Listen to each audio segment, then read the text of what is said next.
అసలు ఈ ఏకాదశి ఏమిటి? దీనికింత ప్రత్యేకత ఎందుకు అనంటే, ఈ ఏకాదశి పుట్టుకను గురించిన 2 కథలు మనకు కనబడతాయి పురాణాల్లో. ఇది ఎట్లా పుట్టిందని తెలుసుకోవడానికి ఎక్కడైనా రాక్షసుల కథలే ముందుంటాయి. అది తమాషాగా అనిపిస్తుంది.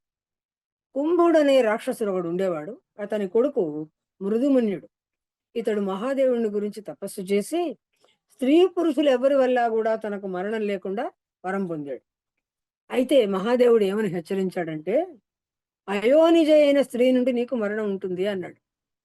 అయోనిజ ఎప్పటికీ పుట్టదు అని ఇతనికి ఒక నమ్మకం. దాంతోటి ఇతను విజృంభించాడు. దౌష్ట్యాలు, దుర్మార్గాలు సాగించాడు. త్రిమూర్తులు, దిక్పాలకులతో సహా దేవతలందరినీ ఓడించాడు. త్రిమూర్తులను తరుముకుంటూ వస్తున్నారు. వాళ్ళు ముగ్గురు గూడా తమ భార్యలతోటి పరిగెత్తుకుంటూ వచ్చి, అక్కడ దారిలో ఒక ఉసిరిక చెట్టు కనబడింది పెద్దది. దానికి ఒక తొర్ర ఉంది. అందులో గబగబా వెళ్లి దాక్కున్నారు ఆరుగురు గూడా. ఈ మృదుమన్యుడు అక్కడిదాకా వెతుక్కుంటూ వచ్చాడు వీళ్ళు. వెతుక్కుంటూ వచ్చాక అక్కడ కనబడలేదు వీళ్ళు. కనబడకపోతే ఏమనుకున్నాడంటే, వీళ్ళు కనబడలేదు గదా! ఈ చెట్టు కనపడుతూ ఉంది. ఈ తొర్రలో గాని దాక్కున్నారేమో చూద్దాం అని దాని దగ్గరకొచ్చాడు. ఈ ఆరుగురు అక్కడ ఇరుక్కుని కూర్చోవడం వల్ల వాళ్ళ ఓర్పిడికి ఒక కన్య పుట్టిందక్కడ. ఆవిడ అయోనిజ. ఆ కన్య బయటకొచ్చి ఇతనితో యుద్ధం చేసి ఇతన్ని చంపేసిందనమాట. ఆవిడే ఏకాదశి.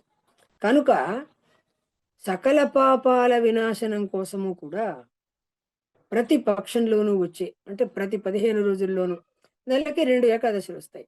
శుక్లపక్షంలో ఒకటి, బహుళపక్షంలో ఒకటి. ఈ 2 ఏకాదశుల నాడు గూడా ఉపవాసాలు చేస్తారు. ఉపవాసాలు చేసి ఆమె కోసం, ఏకాదశి కోసం. ఈ విధంగా ఉపవాసాలు చేయడం ఆచరణలోకి వచ్చిందన్నమాట. ఇది ఒక పురాణంలో కథ అయితే, మనకు భవిష్యోత్తర పురాణంలో మరొక కథ ఉంది. కృతయుగంలో తాళజంగుడనే ఒక రాక్షసుడికి కొడుకుండేవాడు. వాడి పేరు మురాసురుడు అంటారు. తన గర్వంతోటి పేట్రేగి ఇతడు బ్రహ్మాది దేవతలందరినీ గూడా, బ్రహ్మ, రుద్రుడు, ఇంద్రుడు వీళ్ళందరినీ గూడా హింసించడం ప్రారంభించాడు. వీళ్ళని చావగొట్టి వాళ్ళ లోకాల నుండి తరిమేశాడు. వాళ్ళందరూ వచ్చి విష్ణుదేవుణ్ణి శరణు వేడారు. ఆయన ఈ మురాసురుడితో యుద్ధానికి తలపడి 1000 సంవత్సరాల పాటు తపస్సు చేశాడు. అయినా సరే వాడు ఓడలేదనమాట. కానీ స్వామి అలసిపోయాడు. అప్పుడు ఆయన ఏం చేశాడంటే, సింహవతి అని ఒకానొక గుహలో కాసేపు తలదాచుకున్నాడు. ఆయన వెతుక్కుంటూ వచ్చాడు ఈ మురాసురుడు. అప్పుడు స్వామి సంకల్ప మాత్రం చేత ఆయన శరీరం నుంచి ఒక కన్య పుట్టుకొచ్చింది. ఆమె అతన్ని బయటకొచ్చింది. యుద్ధం చేయాలని అనుకున్నాడు. ఈ లోపల ఆమె తన చూపుతోటే వాడిని భస్మం చేసి పారేసింది. విష్ణుదేవుడు చాలా సంతోషించి, "నువ్వు వరం కోరుకో తల్లి, నీకేం కావాలి? ఈ రాక్షసుడి పీడ మాకు వదిలించావు" అనంటే, ఆమె 3 వరాలు కోరింది. "మీకు నేనెప్పుడూ ప్రియగా ఉండాలంటే మీకు ఇష్టమైన తిథిగా ఉండాలి. అన్ని తిథుల్లోకి నాకెక్కువ ప్రాధాన్యం, ప్రత్యేకత ఉండాలి. నాకు విశేషంగా పూజలు జరగాలి. నా తిథి నాడు భక్తితో ఎవరైతే ఉపవాసం చేస్తారో వాళ్లకు మోక్షం కలగాలి" అని 3 వరాలు కోరింది. ఈ విధంగా ఏకాదశి ఆనాటి నుంచి కూడా ఆచరణలోకి వచ్చింది. ఈ మురాసురుడి కథనం వల్ల మనకు తెలిసేదేమిటి అంటే, విష్ణువు ఈ సింహవతి గుహలో దాక్కోవడం అంటే సూర్యుడు సింహరాశికి చేరడం. అతని శరీరం నుంచి కన్యక పుట్టడం అనంటే, కన్య రాశి వచ్చేటప్పటికి క్రిమికీటకాదులన్నీ కూడా నశించిపోయి రోగాలు తగ్గుతాయి.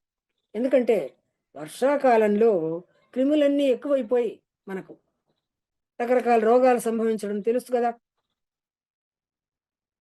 దీనికి ఇంకొక చిన్న కథ కూడా మార్పుతోటి చెప్తారు. దేవతలందరి ప్రార్థన మీద విష్ణుదేవుడు మురాసురుడి మీద దండెత్తి అతని సైన్యం అంతటినీ సంహరించాడు. రాక్షసుడిక సముద్రంలోకి వెళ్ళి దాక్కున్నాడు. ఇతను సముద్రంలోంచి బయటకు రప్పిస్తే కదా హతమార్చడం. అందుకని స్వామి ఒక గుహలోకి వెళ్ళి దాక్కున్నాడు. వెళ్ళి పడుకున్నాడు అక్కడ. వీడు సముద్రంలోంచి మెల్లిగా బయటకొచ్చి పడుకుని ఉన్నాడు కదా, ఇతన్ని చంపేద్దామని ఖడ్గాన్ని పైకెత్తాడు. వెంటనే మహాలక్ష్మి దుర్గాదేవిగా అవతరించి అతన్ని సంహరించింది. విష్ణు ఆమెను ప్రశంసించి ఆమెకు ఏకాదశి అని బిరుదిచ్చాడు.